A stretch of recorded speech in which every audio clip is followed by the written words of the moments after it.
Bu sene yaz olarak çok durgun geçiyor. Yani şu 1-2 aydır bayağı bir durgun geçiyor. İnsanlar dışarı çıkmıyor. Evlilikler çok azaldı. Yani normalde bu sezonda çok düğünler olurdu ama artık da olmuyor.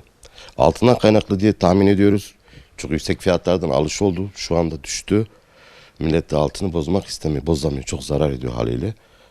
Yani gelip giden sayısı çok azaldı. Önceden yetiştiremezdik bu durumlarda, bu saatlerde. Şu an durgun. Mobilya sektörü bayağı bir durgun durumda. Yani üreticiler olsun, bizler mağazacılar olsun hep durgun.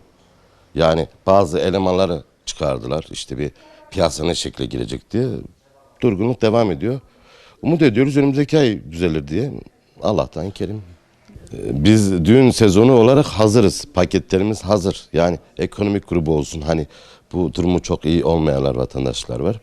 Lüks takımlarımız olsun. Onlar hazır. Bütün düğün paketlerimiz hazır. Yatak odaları, tüm modeller yeni. Koltuklarda trend modeller. Bunları birleştirdik, paket haline getirdik. Bekliyoruz. Müşterimizi bekliyoruz. Depolar full. Hiç bu kadar full olmamıştı. Oranlar bu kadar yükselmemişti. Çünkü biz hazırlığımızı tam yaptık.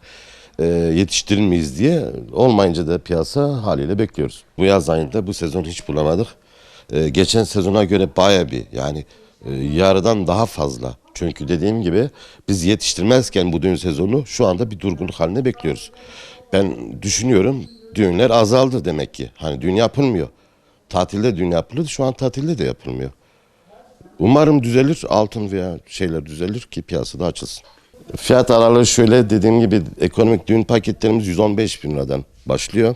Lüks düğün paketi 200 bin lira. Lüks düğün paketini istediğini oluşturabiliyorsun. Dilediğin yatak odasını beğeniyorsun. İstediğin koltuğu seçiyorsun. Ona göre konsol üniteni, sehpanı seçiyorsun. Yemek masasını da ekliyorsun. Hepsi 200 lira. Dilediğin şekilde yapıyorsun.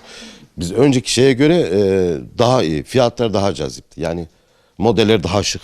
Fiyatlar da iyi ama piyasa durgun. Ne hikmetse piyasa durgun, bekliyoruz şu an. Muhtemelen bu altından kaynaklı. Bu altından kaynaklı piyasa oluşmuyor. Ama insanlar da buna bakmaması lazım. Çünkü ne olacağı belli değil. Çıkabilir, yükselebilir. Yani o yükselirken ürünler yükselebilir bu sefer. Yani ona bakmamak lazım. Alışverişini yapsınlar, önden çıkar. Bugün verdiğimiz fiyat 200 bin lira lüks düğün paketi için söylüyorum. 3 ay sonra belki de bu olur 400 lira. O açıdan erken davranmaları onlar için daha avantajlı diye düşünüyorum. Düğün sezonu açıldı. Geçen seneyle kıyasen yaparsak yani satış oranlarımız biraz düşük. Piyasa eskisi gibi değil. Geçen seneye göre fiyat artışlarından dolayı geçen senenin zamda olduğu halde gene satışlarımız oluyordu. Şu an geçen seneyle zam kıyasını yaparsak fazla bir fiyat artışı yok. Zamlar da hani yansımadı. Fiyat farkı çok olmadı. Ama satış kriteri biraz düşüktür. Evlilik oranı düşüktür, biraz eskisi gibi değil. Bu sezonda bir tam tatmin olmadık satış konusunda. Yaptığımız kampanyalar neticesinde de satışlarımız oluyor ama satış oranı geçen seneyle kıyaslama yaptığımızda yüzdelik oranı düşüktür. Ürün açısından stoklarımız tıkırında, model açısından sınır yok. Tüm model üretici firma olduğumuz için her model mevcut bizde. Bir de bizim seri üretimdeki patentli ürünlerimiz de var. Depolar dediğiniz gibi tıka basa doludur. Sezona hazırlıklı girdik. Evlilik oranları düşük olduğu için biraz sakinlik var, yani varla yok arası ilerliyoruz. Konsept halinde yatak odasıdır, koltuk takımdır. 65 bin liradan başlıyor, 90 bin lirasıdır, 120 bin lirasıdır, 200 bin liraya kadar işçilik ve kalite oranına göre değişiyor.